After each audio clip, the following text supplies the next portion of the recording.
Hello fellow Augmented, my name is Dex. Today we're going to begin the story of Deus Ex Mankind Divided. You are now up to speed, so let's get right to it. So, Mankind Divided, the sequel to Human Revolution, highly expected sequel. Just to kind of wrap up things from the first game, augmented people started coming in. People of normal persuasion with no augments in them didn't quite approve. This division started happening between humans and augs, but it was just in small bits. And after the augs went a bit haywire, and some of the factions started attacking human outposts, then things became a bit more serious, and it bursted into this entire revolution, in which the division between augs and humans became really official. As for Adam's story, he's special. Somehow he's managing to connect to augmented interfaces with no issues whatsoever, and that makes him one of the most special augs on the planet.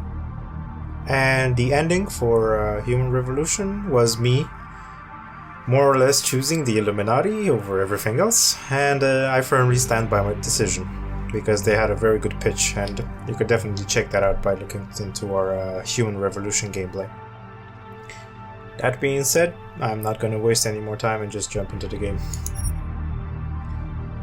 Okay, we got people running, explosions, everything is magical. Let's just jump right into it.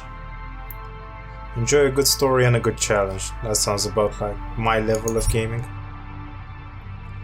I can enjoy a standalone experience. You can also relive events from Human Revolution, which took place 2 years ago, by watching a 12-minute recap video. Should I watch this recap video? I'll do you guys a favor and we'll watch it. The year was 2027. Advances in biotechnology were helping people improve their physical and mental abilities to an amazing degree. Provided, of course, they had enough money. A new breed of people was emerging, half human, half machine. And in Detroit at least, not everyone was happy to see it. I'd just landed a job as head of security at Sarif Industries, a cutting-edge biotech firm. David Sarif himself handpicked me for the job, said he needed me to keep his people safe. My ex, Megan Reed, was one of them. Brilliant neuroscientist, Megan had found a way to make augmentation safe and affordable for everyone. All she had to do was present her research to Congress. But the night before her big meeting, my security measures failed. A team of Black Op mercenaries stormed into Sarif headquarters, massacring everyone in sight. 3 of the mercs were heavily augmented walking tanks. Their mission? Take out Megan and her team.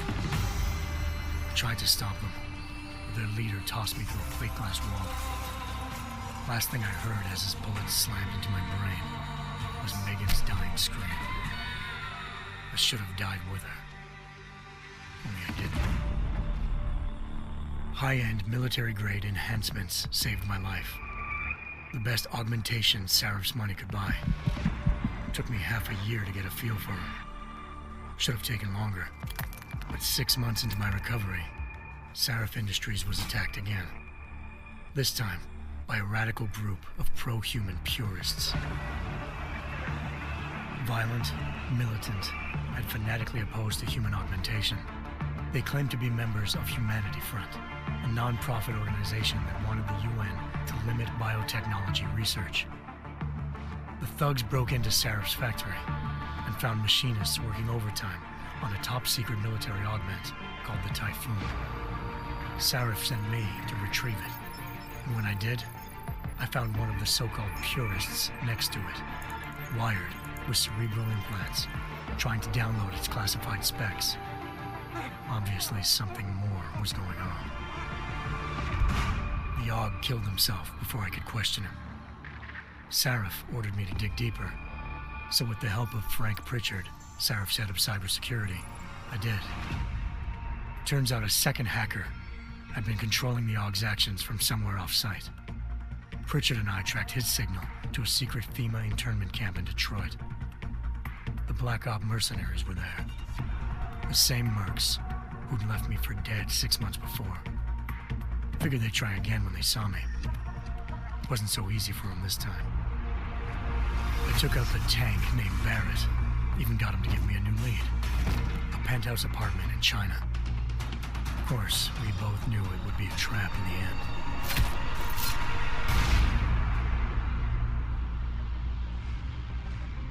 Hengsha Island, China. Home to a city so crowded, they had to build a second city on top of it. Trying to find clues in Hengsha wouldn't be easy. Lucky for me, I wasn't alone. Farida Malik, Sarif Industries' ace pilot, had lived in Hengsha before. A good person to have on your side. She knew enough about the place to get me around. Malik dropped me in the lower city, close to the penthouse Barrett had told me about. Bell Tower Associates, a private security firm under contract to the Chinese government, had agents tossing the suite when I arrived. Just not for the reason I'd been expecting. Turns out the man who lived there was a criminal hacker named Van Bruggen. The same hacker who'd been remotely controlling the AUG in Sarif's factory. Van Bruggen's panicked decision to force the man to commit suicide had been a mistake. Now his mercenary partners were gunning for him, and I needed to find him before they did. Locating Van Bruggen meant playing nice with the Triads, Hengsha's organized crime lords. They had the hacker holed up inside a low-rent capsule hotel. By the time I found him, Van Bruggen had no qualms giving up the woman who hired him. Zhao Yunru, president of the Taiyang Medical Corporation. According to Van Bruggen, Zhao wanted to monopolize the augmentation industry and had hired Black Op mercenaries to destabilize her competition. Sarif Industries was at the top of her list. To prove this, I needed to get inside TYM and grab a surveillance hologram off a server. I suspected Van Bruggen was hiding something when he told me this, but nothing could have prepared me for what I saw. Megan wasn't dead. She and her 4 best researchers had been kidnapped, spirited away somewhere while their kidnappers made it look like they were dead. Desperate to learn more, I confronted Zhao in her penthouse. She claimed to be a pawn in a bigger plan, and hinted at a group so powerful it controlled global interests at a whim. Then she slipped into a panic room and hit the alarm, forcing me to make a very quick exit. I figured Zhao was lying, but part of her confession made sense. David Sarif had been worried about his people. So worried, he'd required all of them to have subdermal locator devices surgically implanted. The GPOs would have been broadcasting the day of the attack. But Zhao said a single call to Picus, the world's leader in global 24-hour satellite news, had turned those signals off. I needed to fly to Picus headquarters in Montreal if I wanted to learn more.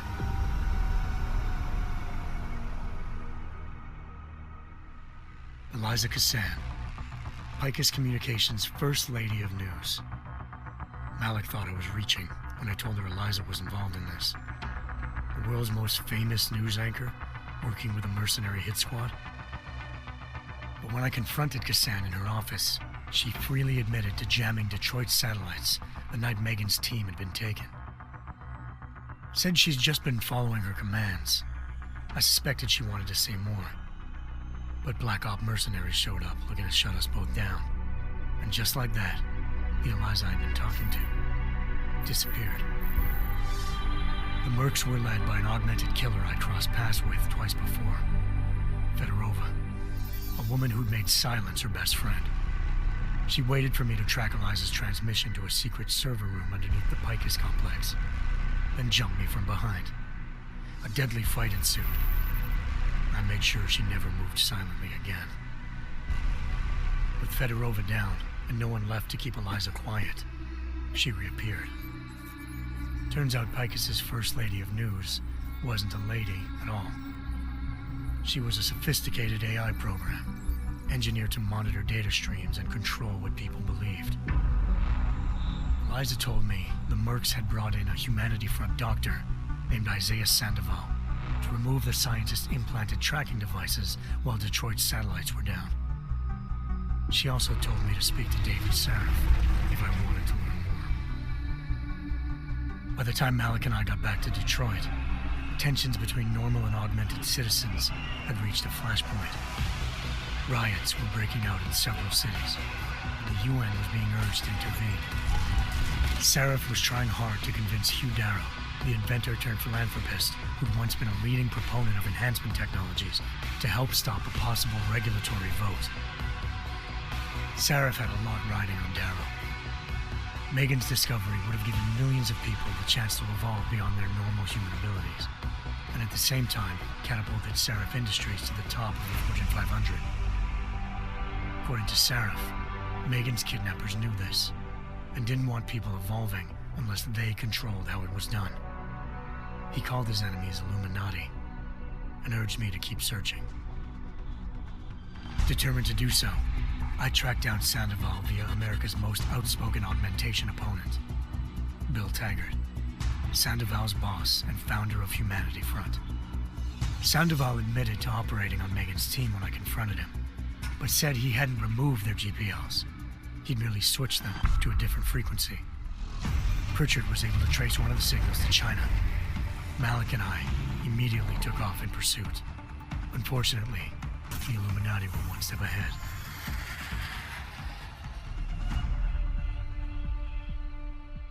Ambushed. Shot out of the sky by Bell Tower Associates, seconds after entering Hengsha's airspace. Malik's piloting skills saved me. After a tense and bitter struggle, I escaped into Lower Hengsha. The tracking signal I was following led straight to the Triads, or more specifically, to the augmented arm of Tong Si-hung, leader of a gang of augmentation harvesters. Tong said they'd taken the arm off a corpse, which Bell Tower had left at their door, meaning at least one of Seraph's scientists was dead. Maybe not the rest of them, though. Tong pointed me to a port used for human trafficking and helped me slip aboard a Bell Tower ship.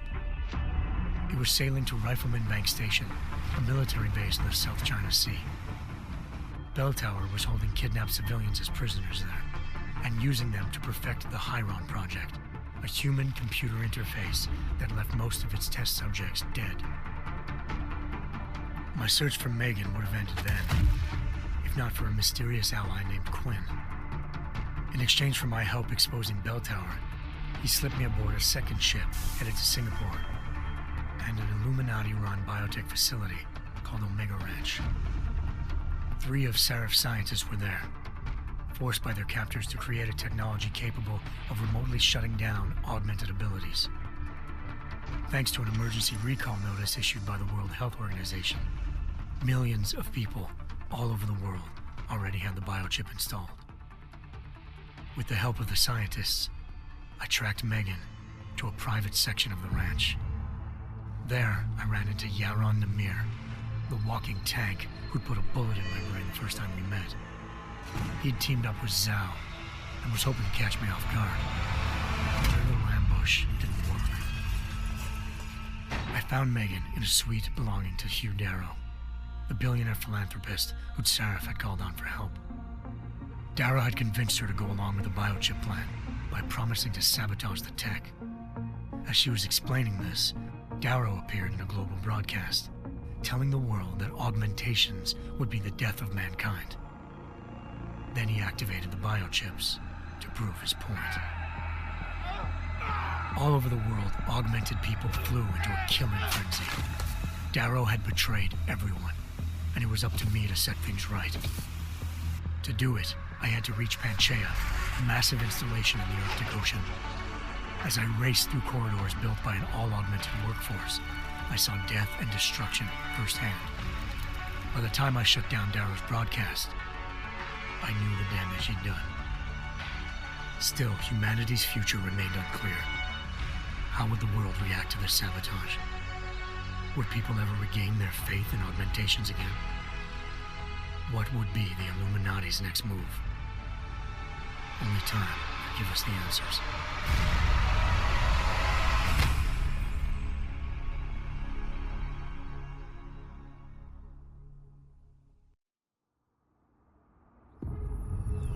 There you have it.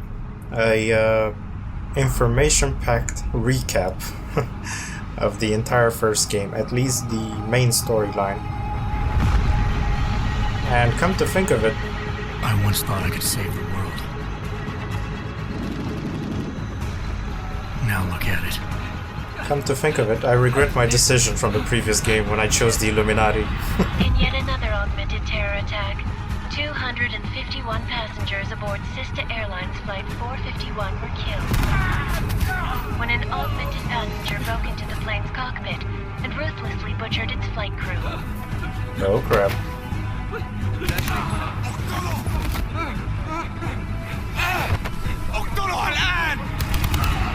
Details recovered from the black box recorder suggest that the man may have been suffering flashbacks to the AUG incident.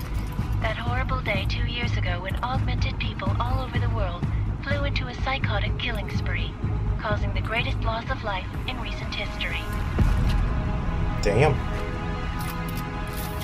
Well, it seems like the revolution is full on. And embrace what you've become. Not gonna go all wonky on us now, Hansa, are ya? Well, if I do, McCready, I guarantee you'll never see it coming. Agent Jensen! Am I gonna have a problem with you? No, sir. No reason to assume you would. Good. Because you are the only augmented operative on this team, and I intend to make good use of you. Lucky me. Listen up, all of you. We got a sandstorm barreling down our ass and we can't afford to make mistakes. We're going after this man, an arms dealer named Shepard. He's ex-Bell Tower, one of the Special Forces commanders who disappeared during the incident. And he's come out of hiding. That cannot be good. It's not. He's selling weapons and military-grade augments to terrorists. This is Aran Singh, the undercover agent who lured Shepard out of his hole. Best you see Interpol's got. For 3 years he's worked hard to get in tight with the Jinn, an Iraqi smuggling cartel that's infected the Eastern Hemisphere like a plague. Last week, our arms dealer sent a message to the Jinn, offering to sell them a shitload of black market merchandise dirt cheap. They told Singh to handle the buy.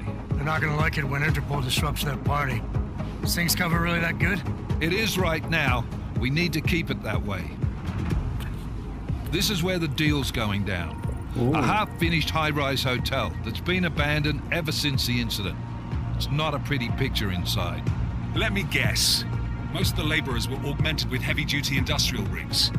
So when the incident hit, and they all went schizo, things got gruesome real fast. And no one, except for some homeless junkies, have been inside the place ever since. So what's the plan, Director? Singh's meeting Shepard on the ground floor, inside the hotel's main atrium.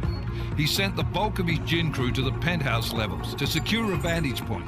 I want McCready's team to take up positions overlooking the atrium and make the arrest. Jensen, you're going in solo from the roof. My objectives? Keep the Jinn from joining the party.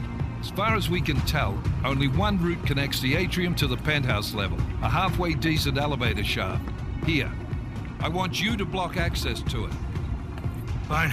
Just cut me loose. Do you plan on relying solely on your augments for this one?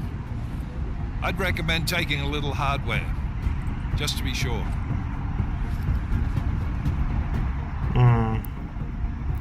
Non-lethal. That's how I roll, bro. Might be easier to maintain his cover if he's not the only one still breathing when this is done. Nice teeth. Smart thinking. Yeah, but if anything does happen to him, you'll be telling his wife. After you get out of the hospital, of course. What about range? There's lots of wide spaces and high ceilings in there, but a number of tight and constrained rooms too. So it's a crapshoot, really. Stun gun, tranquilizer. Trank rifle. Trank rifle. I've grown attached to the trank rifle. Well, I'm not looking to play dice with anyone in there. Give me something with distance. Your call. Less chance of being seen and compromising Singh that way. One last thing, Jensen. Singh said the Jinn are using some sort of portable Wi-Fi device to boost communications. He's got a better chance of maintaining cover if you disable it. I'll keep an eye out for it. But aren't we on the clock here? You said there's a sandstorm moving in. There is, and we got the intel on this mission at the very last minute, so we're scrambling a little. If it comes to it, your number one priority is keeping the Jinn out of that atrium. Copy that. Time to put away your happy thoughts, gentlemen. We're approaching the target building. You're up first, Jensen. Let's do this. Leroy Jenkins. 2029. This is Knife Leader.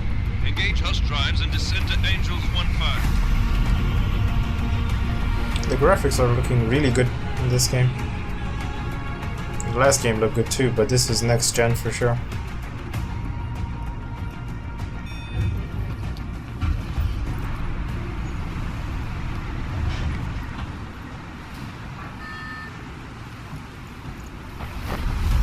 Do I still have the fancy landing system? Or did they attach a parachute to me now?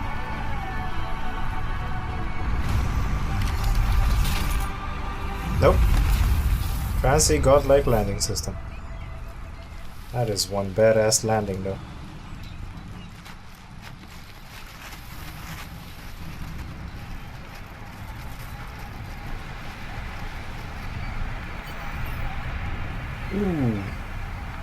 Ooh, this looks Team leader, pretty. this is Jensen. I'm on the roof. Solid copy. Move into the building. The access route you need to block is at the far end of the penthouses. And keep in mind, the direct route might not be the easiest one. Roger that. McCready will advise once his team is on the ground. Miller out. Damn, this game looks pretty. Look at these sexy graphics. Whoa. Okay, I did not plan for this episode to be that much storytelling, but that's how it's gotta be. I've already been recording for what, half an hour now, and yeah, at least you're up to speed. And I'll try to make the uploads for this this series as quick as possible. So I'll try to keep people in the mood of the game. But definitely, please tune back in, because I got a feeling I'm gonna enjoy this game a lot, because I really enjoyed the first one. Until then, you guys and gals, remember, like this video if you like it, dislike otherwise, comment and subscribe, and I will see you when I see you.